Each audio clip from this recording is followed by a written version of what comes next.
Bonjour et bienvenue dans cette vidéo règles de Skyjo Voyage.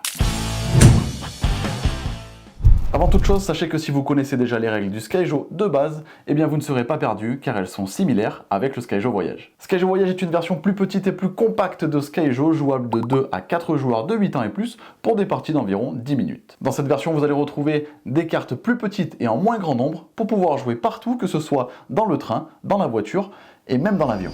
Dans Skyjo, le but du jeu est d'avoir le moins de points en fin de partie. Au début d'une manche, chaque joueur va se voir attribuer 12 cartes qu'il va placer devant lui en 4 colonnes de 3 cartes. Chaque joueur va ensuite retourner 2 cartes de son choix face visible.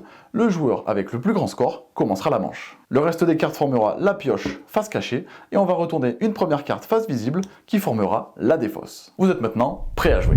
À votre tour, 2 possibilités. Vous allez pouvoir prendre la première carte de la défausse et l'ajouter directement à votre jeu et la remplacer par une de vos cartes face cachée ou face visible. Ou alors vous allez pouvoir également prendre la première carte de la pioche.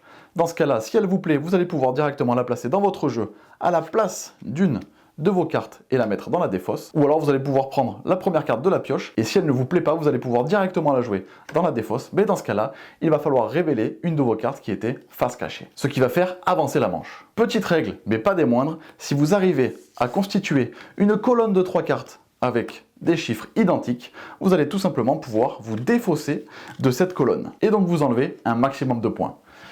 Bien joué.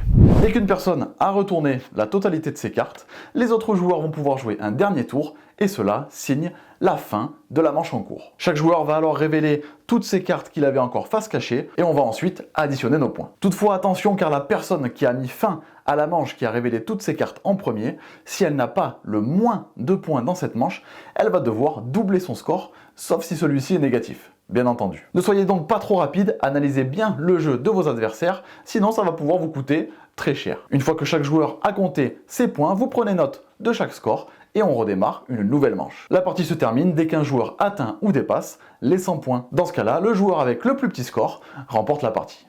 Maintenant, il ne vous reste plus qu'à jouer. Bon voyage et amusez-vous bien.